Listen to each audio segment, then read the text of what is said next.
Today, I'm going to tackle one of the most sensitive, dangerous topics in the black community, and that is black hair, and more specifically, black women's hair. I know, a lot of people told me, don't do it. This is only gonna get you in trouble. Why do black women wear weaves and wigs? I'm gonna take a little bit of my time to explain it in this video and give a history lesson. And of course, I will give my 2 cents on the issue at the end of the video. I'm very curious to read what you guys have to say about today's topic. Let's get into it.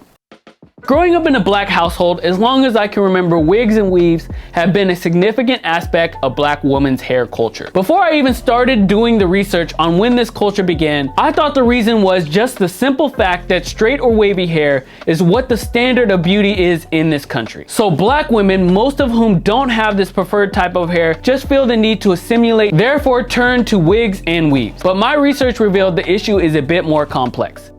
The use of wigs and weaves among black women is not a recent phenomenon. Historical records show that ancient Egyptians wore wigs as a symbol of status and beauty. And from what I saw, that was men and women. These early wigs were often made from human hair, sheep's wool, or palm fibers, and were meticulously crafted to showcase wealth and social standing. That's so fascinating to me because when I think of wigs, I often associate it with black women wanting to fit in with these straight hair wigs. But it never dawned on me that wigs are ancient and began really with us. Elaborate hairstyles and the use of extensions were common practices amongst many African tribes. Hair was often styled to denote social status, age, marital status, and tribal affiliation. The craftsmanship involved in creating these styles was a testament to the cultural importance of hair. So for black women and black men too, really, hair has always been a powerful expression of identity. The history of black hair in the Americas starts with the transatlantic slave trade. It was common practice to shave the heads of slaves before they even arrived in the Americas. Probably one of the first ways to strip slaves of their identity. When the hair grew out, the slaves found it difficult to maintain for a couple of important reasons. First, obviously, they were slaves and had very little time for self-care. In fact, a lot of black women tried to keep their hair covered all week except on Sundays, when they were finally permitted to get ready for church. Secondly, Africans being in a new environment, they could not easily find what would today be considered hair care products they were used to back in their homeland. And side note, the tradition of having hair care day or wash day that would take place once a week, usually on Sundays, comes from this era where Sundays were rest days and when black women finally had the time to care for their hair. Moving on to the 20th century, when black women had more access to various hair care tools and products, wigs also became an attractive option for various reasons. One being the pressure to fit into Western beauty standards. Weaves also slowly grew in prominence in the second half of the 20th century. Eurocentric ideas of beauty, characterized by straight hair,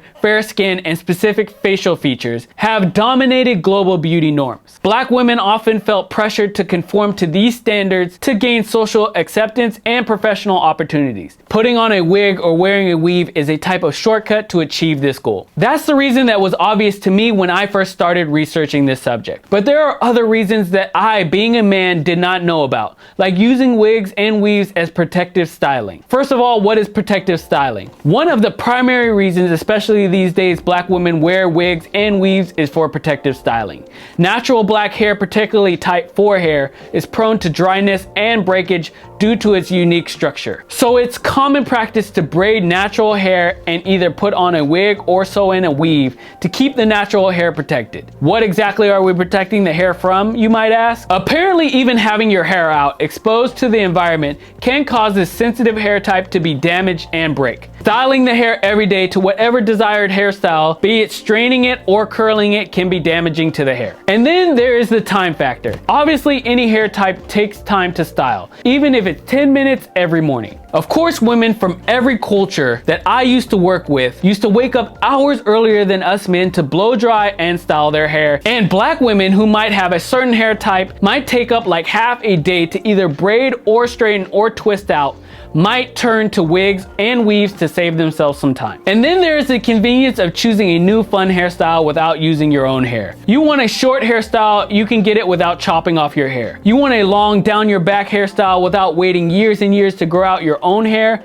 you can get it overnight with weaves. You want red hair? No problem. Blue? Try it out. So wigs and weaves can give black women so much freedom to experiment and express different hairstyles. And why are black women more attracted to those options for self-expression than other races? That's because black hair can be damaged way easier with coloring or straightening than other hair types. So with all these benefits, why do wigs and weaves get so much bad rap? Especially when we all saw in our history books white men wearing wigs in order to look more professional and smarter. One of the criticisms faced by black women who wear wigs and weaves is the perception of inauthenticity. Some people viewing these hair pieces means rejecting natural hair and conforming to social pressures. And the push to embrace authentic identity has led to the massive push to natural hair we've seen in recent years. Although, of course, wigs and weaves can also be authentic identity. The natural hair movement, which gained momentum in the early 2000s, but probably really started in the 1960s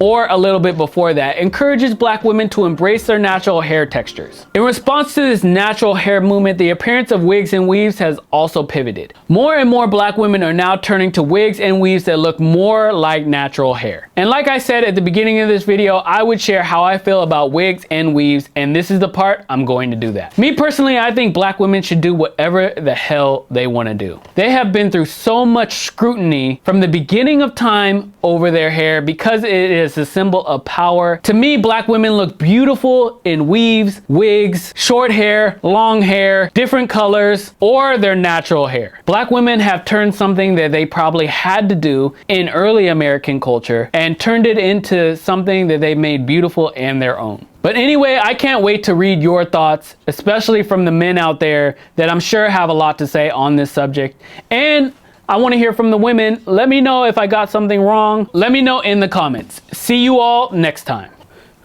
Hi, I just wanted to come back and say, why do you guys think that black hair has been such a point of contention in American culture and around the world? Remember that black kid who went to school and then got sent home because he had dreadlocks? This is the hairstyle that has Daryl George, a junior at Barbers Hill High School in Mont Belvieu, in trouble. It is a part of who we are. He's been in school suspension since August 31st. That's the same week Texas outlawed racial discrimination based on hairstyles. I had a meeting with the principal and assistant principal, and they said that it's because the Crown Act doesn't cover the length of his hair. Or I remember even when I had braids, when I was in high school, my teachers, predominantly white, didn't like it. Let me know you guys' thoughts. I'll probably do another video on this subject. And a little tidbit of extra information I forgot about when reading about this subject is that black women, and maybe men, used to use their braids as maps in order to escape slave plantations. I just thought that was a little bit of extra information that was pretty cool. But anyway, I'll check you guys later. Peace.